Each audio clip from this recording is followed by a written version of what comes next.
we haven't seen the sun in any appropriate amount in a year. Trying to get my 15 minutes in. Struggle. Who has the time? Depression takes it all. Bitch, your hair, I feel like it even grew since last fucking week. Like, I don't know what's happening. Especially this one side looks super long. Wait, maybe my head's just crooked. I'm doing the center part like the children said to do, right? And then yesterday I got out and I just scrunched it with some product, and this is slept on. Listen, air dried hair. This is my favorite hair. I mean, it could be favorite-er, once it gets even longer. You have like the fairy princess vibes. That's what I'm really here for. Well, here we are. You found your hair's calling. At least one of us did, thank God. We talk about our hair every time, and I'm fine with it. I'm having the same conversation with you every time because nothing else happens. This is the most, unless you want to get into the dark, sad shit, this is the light at the end of the tunnel right now. Even though every day I think about like what if I just chopped it all off? Oh my God, it is, you would. And I will one day, but for right now, I'm enjoying the, again, we don't have to put this in the video. This is just for us to flounce about. Speaking of flouncing, do you see oh my God. Do you see literally anything? I mean, I see things. I see objects that I couldn't tell you what they are. This looks real cute, though. We got a little mirror behind us. Oh, here's a little tour then. Okay, so here's the bedroom. Give me an apartment tour. Okay, all right. That's literally it. A desk and a bed and a mirror. Cute. This is Ken's room. It's called the clutter room. For multiple reasons. Yeah, I'm getting the vibe. Mm-hmm. Mm-hmm. Ken might be naked coming out of here. Oh, he is. I'm fine with that. Shit. I'm tripping on step ladders. My favorite kind of tour. I found this macrame at Ross for $19. So of course you did. Very excited about that. Living my cabin mom fantasy. I can't wait. Ken put up this fake stone wallpaper and made these shelves. That's cute. Mm-hmm. Real cute. There's Warden on our giant couch that we got on OfferUp. Oh my God. Mm-hmm. Is it comfortable? Oh my God. It's so... Do you see how deep that shit is? Listen, I'm curling up. Like 4 or 5 people can be laying down at the same time on this couch. I'm so excited for it. How's that? How are you feeling in the middle of all of this? Oh, great. I mean, better now. The stressful parts are mostly over. Ken's friends, or I guess our friends, helped us move shit. So like big stuff like the refrigerator. That was hell yeah, you took that fucking refrigerator. Listen, listen, only in Los Angeles, dude.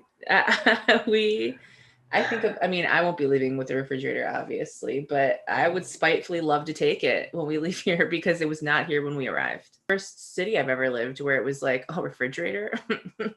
Oh, we don't have those. No. No. Buy your own. And we did see a roach the first night or the second night that we were here because there's a gap in the fucking baseboard under the cabinets in the kitchen, and that little bitch just crawled out, was like, hey, what's up? Followed her way through. All right, and then went back in. So we boraxed that bitch. And he's gone. It's not very vegan, Nicky. It's not very vegan. Listen, is eating it more vegan? Is eating cockroaches vegan? I would venture to say no, but would be an interesting YouTube video to watch. Eating the cockroaches in my own home. I feel like it's a sustainable living situation. Yes. It's a DIY. It's safe for the environment. It's it's opening the conversation about other cultures having bugs as protein and how that's the inevitable conclusion to this American experiment that we've been failing for a long time. Abundant. And yes, and so why if the cockroaches aren't going anywhere, right, in Los Angeles, why not turn it into an opportunity? I think we just a food started a new truck. business. Why? Yeah, you could be your business could be part like fumigator, part food truck. I don't know. I'm just I'm just spitballing. Just spitballing. I'm just spitballing. I'm just brainstorming. I'm just brainstorming. You know, just something to throw at the wall, see if it sticks. You know. I got tons of other ideas here. Yeah, I got tons of other ideas. We can pivot as quickly as you need to. And listen, if you just want to get back to me on that, we could put a pin in that for circle now. back. We could circle back. Is it possible to hate it and love it at the same time? I both hate it and feel like I'm not doing it well enough. Fish. What have you been doing this week? Any interesting points? Again, I still feel like I'm in March of last year. So I feel I feel like I am having an out of body experience constantly and just waiting to find my footing. What's going on? I started playing Minecraft again, which is Good. usually when I'm trying to avoid doing what I have to do and I need to be soothed in some kind of way by doing a little pop, getting all the little squares. I mean, Ken's been doing Sims 4, so on the same. We're in the same place. Plane. It's like I just need something to soothe me a little bit that's creative that I can, you know, just zone out. And I mean, this is, you know, what I'm excited about today. My, you know, the thing I'm grateful for today is that I had something I'm supposed to do next week that I hadn't started on, and that was gonna be something that I should have started on months ago because I knew about it. And today I found out it got pushed forward a month. So, you know, I don't know that it's helping the procrastinator that's deep inside of me. Because in my head, I'm thinking, oh, well, now that you have this time, you could just do a little bit at a time instead of rushing for the rest of the weekend to finish it. But knowing myself, I'll probably just go through this exact same experience the weekend before it actually happens. Literally, anytime I had to write a paper in school. Same. Anytime I had to do, even I had a brand deal the other day for Instagram. And I mean, granted, okay, I have been moving the past week. But even if I wasn't moving, I probably wouldn't have done it until the day before it was due. Yeah, it's just nothing. You think at a certain point when you're younger, like, I'll grow out of it. And then you're 35 and you realize maybe there's a reason why me and all of my friends and who I live with, and we all seem to be procrastinators who resonate with ADD TikTok. Just maybe something to look into. Maybe it's not a growing out of situation. Maybe it's actually just how your brain's functioning. Yeah. And mitigating that with life hacks and ways of not looking at it in a very binary, neurotypical way. And also the reinforcement that somehow we always get it done regardless. And so it's like, well, exactly. So again, if we don't, there's nothing, you know, sometimes you do something and then there's a not a great outcome and it's like, oh, okay, maybe I learned that lesson or maybe I do it differently. But when you keep getting the little of it working out, it just tells your brain, yeah, keep doing that. It's very stressful, but you know, at least you get to like low level stress out about it for a while, then actually do the work. It also reminds me of like drinking a soda where it's like you don't feel pressure like before you drink the soda, but when you drink the soda and then you burp, you're like, oh, I needed that. When really the soda itself created the pressure. Listen, gravity's pulling down my bones harder than it is on your bones. So I feel the pressure regardless. And I'm just hoping that if I drink enough pop, it'll fill me up with carbonation so that I can actually shoot off of this planet into an atmosphere in any other galaxy in the multiverse somewhere where maybe it makes fucking sense. The fact that you just said pop made me, I have to inform you of a film. You can inform me, and please do. So this was what my was my brander was for Barb and Star Go to Vista Del Mar. I don't know if you've seen the previews for this movie.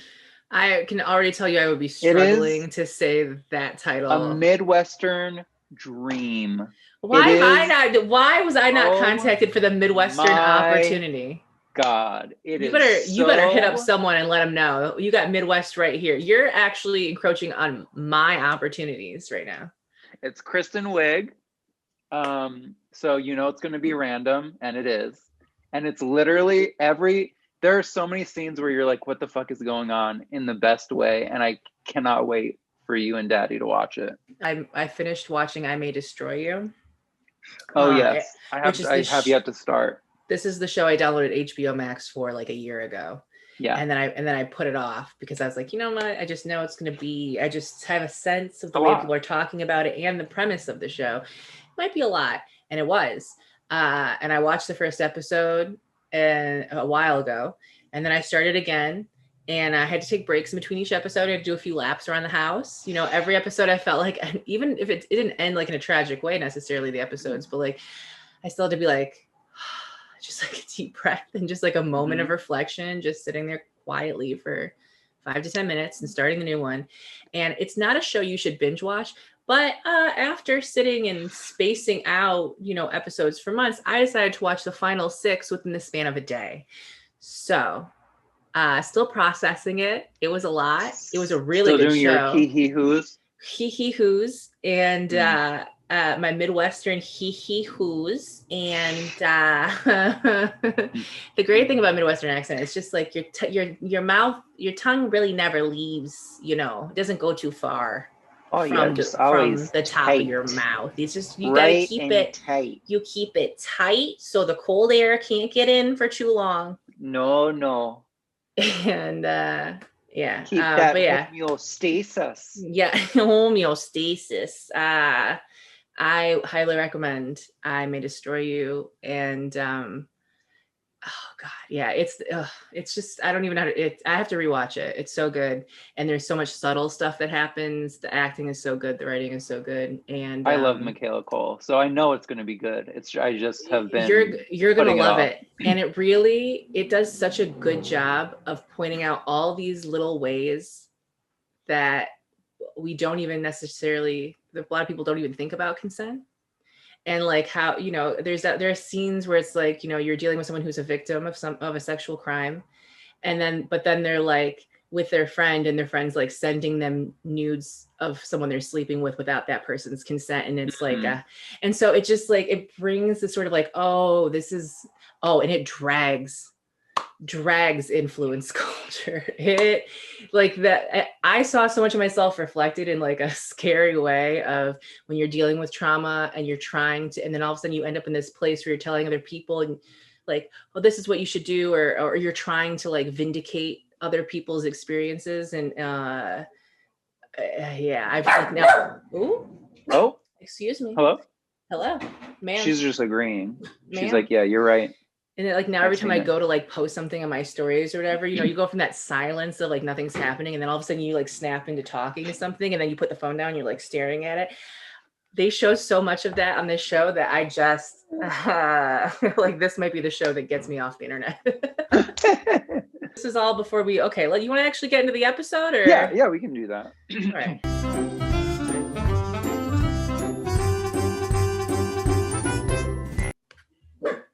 Oh, okay, ma'am. So here's what's going to happen. All right. We're going to close the little window. Okay. Because you can't be trusted. I know. Okay. Ooh. I mean, how dare our neighbors have the audacity to stand outside of the window and dare speak or move or breathe? You want me to go first? What do you want me to do? Yeah, go for it. Welcome to What the Sweet Fuck. I'm Meghan Tonjes. And I'm Nicole Fody. And this is where we talk about all things fuckworthy. Before we get into the episode, just a reminder that we have a Patreon, patreon.com/whatthesweetfuck. You get all kinds of extra little goodies. So if you want to support the channel and get a little shout out at the end, check out our Patreon. We appreciate you. And if you just think about the things that we do post on the internet, think about how out of this world it has to be for us not to post it on the internet. So let that be your guiding light. What are you here for this week? So I am here for... Oh no, how we can't do sound, huh? frick. I'm gonna I have to mean, send it to you. you could send it to me. Yeah. Here, Okay. I'll send you something too. I think I'm sure you have seen this. I hope you haven't, but I'm sure you have. But it's my favorite video, certainly of the week, probably the month. I'm prepared to go forward with it. I'm here live. I'm not a cat. This is. It's so good because like the Zoom culture, you know, it had to happen. And so all of these people who are older, who don't, you know, really understand technology, it was bound to happen, you know? I'm just happy it didn't happen to me. First, I've never done a filter on Zoom in my life. So I don't know, maybe that's the next. Where is the kitten filter? Listen, I didn't even know there were filters. So is this like do I gotta like download like a skin? Like what happens? I'm looking right now. Wait, background filter. Oh wait. Oh shit. Oh wait, did you find it? Hold on. I found it. Where do we? Oh my god. Oh my. Where the Christ. frick? How? Where did you find this? Well, I went to preferences. I'm no genius, but listen, this is where I would be the older person not knowing technology. Oh my god, there it is. This is trouble. Oh, see, I don't know how to turn these off though. Oh wait, there's wait. Oh girl, we're in space. Yeah, this is what I'm wearing for the rest of. Wait, I can do backgrounds too. Hold on. Oh no, this is too amazing. Why have we never played before? This just feels like perfect. What the sweet fuck? Can you imagine? I'm just imagining the thumbnail. Wow. Oh, this is dangerous, dude.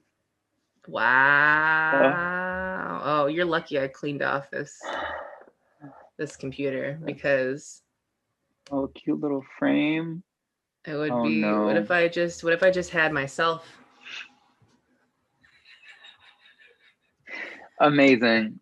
Excuse me? Hold on. Let me that's what we used to look like? That is what we used to look like. I sent you a little linksy. I feel like, you know, you'll relate to this, a little sleepwalking situation.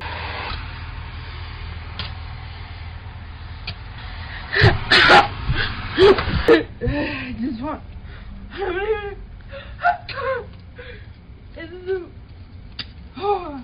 And then we Oh my god, yes. Them going out into like the ice and like throwing things into the snow and someone walking by killed me. It killed me. The fact that her killed me. Like family member, boyfriend, whoever had to come and retrieve her. I thought tomato cages was as bad as it got, and it's so much bigger. You and Mama Fody kind of started a trend of sleepwalking on the internet, and I feel like this is the time. I also sleptwalked when I was a small child, shat on the floor, and proceeded to jump into my parents' bed. And then my dad walked in the room whence I shat. Okay. And stepped in it. And I don't know if you remember. Were there any animals to blame it on? Like any dogs or anything? No, not even my little brother wasn't even born yet. So yeah, I don't know if you remember Gak. It was like slime Play-Doh. I never had it, but it sounds, I mean, truly the name of it sounds exactly like what I imagine. Yeah, Nickelodeon-esque, if you will. And and he like yelled at me for keeping my Gak out until my mom turned on the light. And it wasn't Gak. Wasn't Gak. I don't think I could love a child through that. So yeah, props to your parents. That actually maybe that's the moment they stopped loving you. That was the one. Because if I'm stepping in someone's shit, I mean, that's sticking with me for life. Can you imagine someone like as a teenager trying to talk back at you and you have the memory of stepping in their literal feces? Couldn't do it. It's not me. Foot in the toilet. It's not me. Yeah, no. There's just love is conditional, and my condition is you shitting on the floor. Yeah. Yeah. That's the one.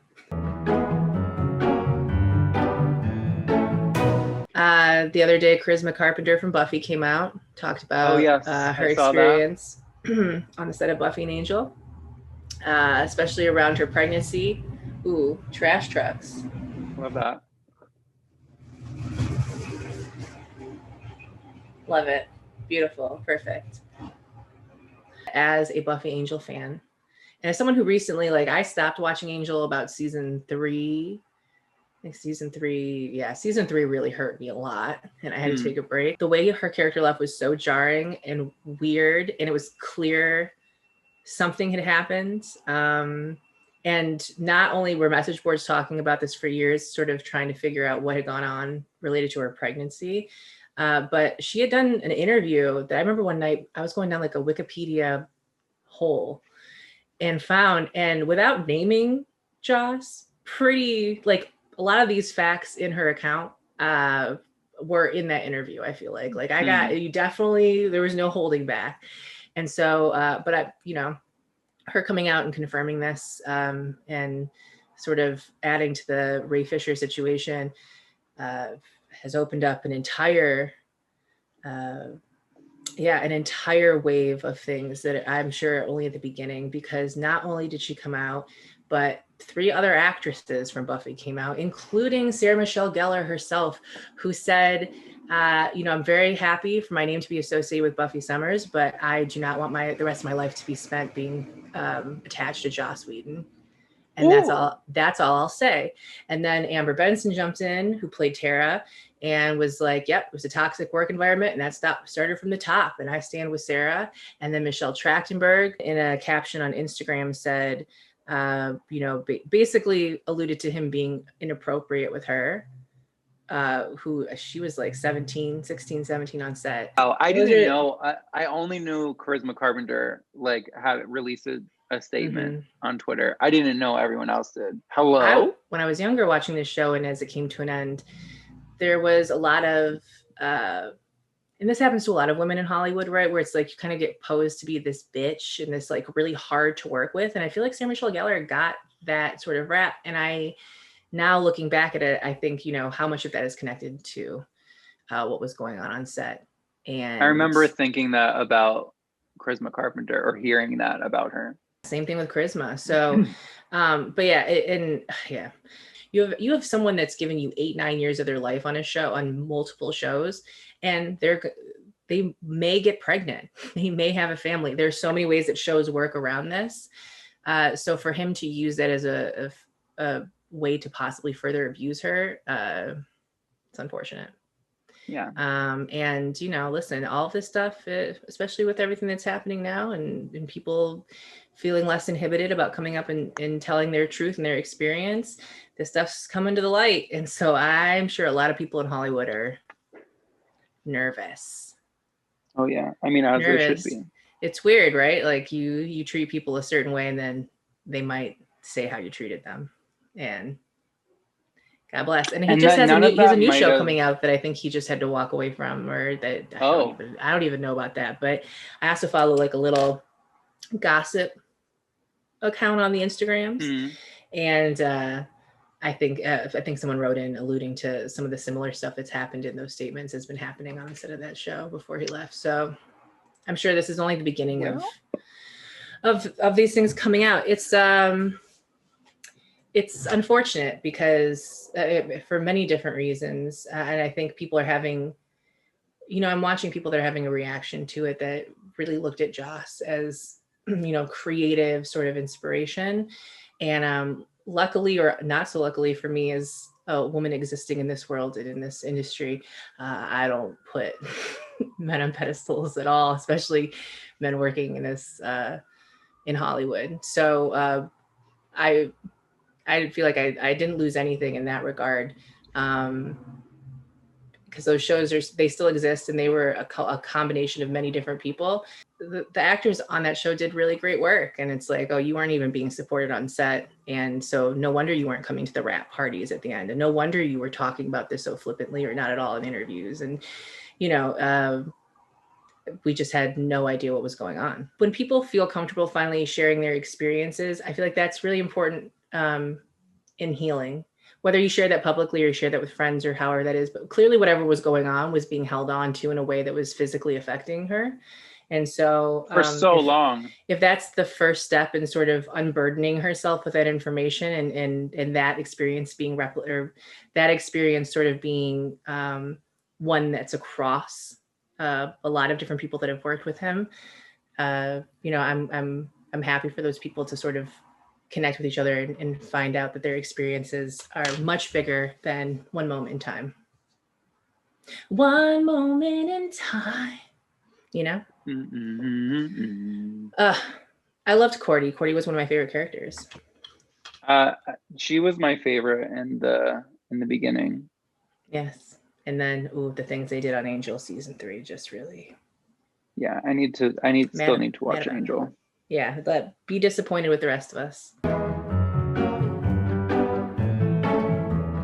You can't fire me. I'm Vision Girl. And that's true, because when she went, I feel like that show lost a big part of its connection to the powers that be. And there were some plot holes. Charisma. Just happy for Charisma for speaking her truth. Yeah. That's all. You know who is not unfortunate?